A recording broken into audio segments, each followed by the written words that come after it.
Hello, my name is AB and I'm a mental health counselor. Welcome to my second video on my channel.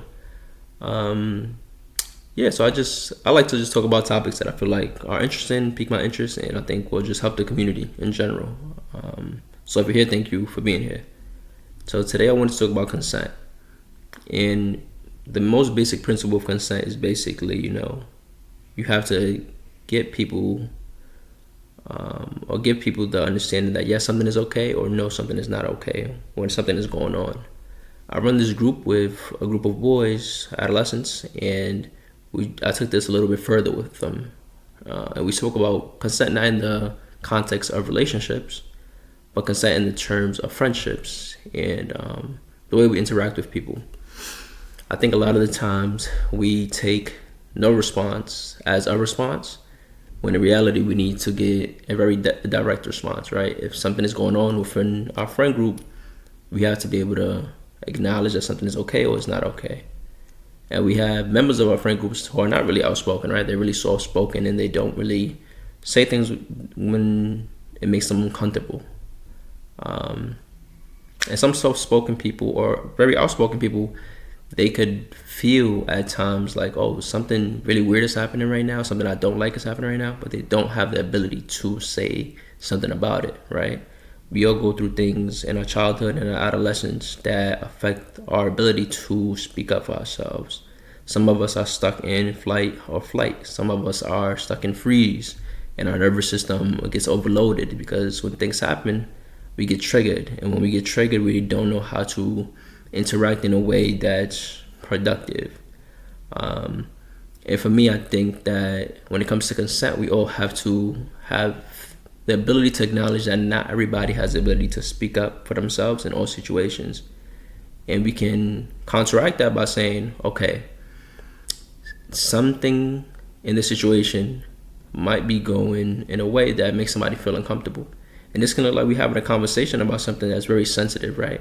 It could be we talking about our bodies. We're saying that we feel too skinny or too fat, or we feel ugly, or we feel negative feelings towards a group of people, or this or that. It's something that makes anybody uncomfortable, right? All the uncomfortable conversations that happen in real life. And in those moments, people might be triggered, right? They might feel like, whoa, this conversation has turned into something really negative and really weird, and I don't know how to speak up for myself. And in those moments, you might be talking, or they might be talking to you, and they might believe that whatever's going on is okay because you haven't said anything and you haven't said that it's not okay. And in those situations, those people are silent, right? They don't say anything. And you might think they're not saying anything, so they agree with us. But that's not the truth, right? They might be stuck in that freeze state, that fight or flight. They might be really triggered and feeling not okay. So with my boys, something that we practice was saying, checking up on our friends, checking up on our people, making sure that we always acknowledge that things that we do may make our friends uncomfortable, may make the people around us uncomfortable.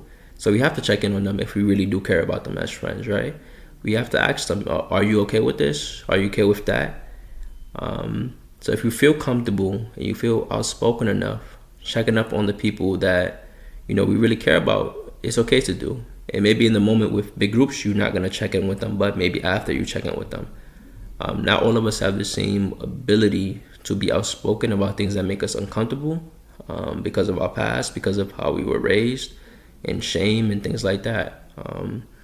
The world often teaches us that it's not okay to speak up about things, either because we're men or because we're that or this. They put inside boxes that limit the ways that we can express ourselves. But if we want to be really good friends to each other, we always want to check up on people.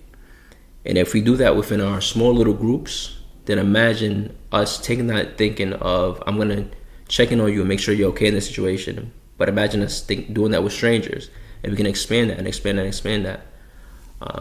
I don't say this to say that, we don't have freedoms to express ourselves in the way that we want to. But if we care about our friends and the way we interact with them, we're going to check up on our friends and make sure that everything we do is productive and it's safe and it feels good to be in that friendship and in that place, right? We don't want to make the people that we love feel uncomfortable, the people that we like to feel uncomfortable. And we do that by making sure that the things that we say and the things that we do are very productive to the relationships that we want to hold, right? You never want your friend to feel uncomfortable with you or to feel a type of way with you. And that could be from the smallest things, right? I wrap my hand around my friend's shoulder. We might think that's okay because we're friends, but in reality, he might not be okay with that. Or she might not be okay with that, right? Because everybody has a history, everybody has their traumas, and everybody has their realities. So just making sure that everything we do around the people that we love is something that, is okay. And that goes for children, that goes from adults, that goes for the elderly. We just got to check in on people. And if we can, in turn, also, take that idea and make it wider, take it all the way to like all the people that we don't know. Just imagine the type of world that we can live in. Because no response is not a response. We always have to be able, and we always have to be able to ask the question. And if the person is not able to answer that question in that moment, maybe give them time to process and think about it, and try to have that conversation in a different setting, right, with less people or over the phone. Because some people, it's really hard for some people to express the things that they feel. But I know when people have taken me to the side and asked me if I was okay with things, it meant a lot to me. It showed that they cared, and it was important how I felt in different situations, in different atmospheres and environments. I think that's just a simple way that we can make sure that everybody in our circles feel okay, because I know a lot of people don't feel okay in a lot of situations, and it's because, nobody has asked them, do they feel okay? People just assume that the things that's going on is okay because nobody's speaking up against it. And not everybody's like that, right? Not everybody's outspoken, and not everybody's gonna say how they feel all the time. So when you take that proactive measure and just ask the question, it can change the dynamics in a real positive way. And I hope that, if there's ever been a moment where you think, oh, maybe this isn't okay, you can ask that directly to that person. And I think the fruits of that type of labor will be very positive and very beautiful. Yeah. And my kids enjoyed it. The group that I ran enjoyed it, and they were able to get a spark in their brain, like, oh wow, I never thought about it like that. Because consent is usually just spoken about in the terms of friendships, but it's not really talking about it's usually talked about within romantic relationships, but it's not really talked about within friendships and just platonic relationships. So I think that would help everybody deepen the relationships that they have, and just be conscious of the things that we say, the things that we do, and how we interact with people. Let me know what you think. Because even for myself, when I was running this group, I was like, I never really thought about consent in friendships. It's always catered more to romantic relationships.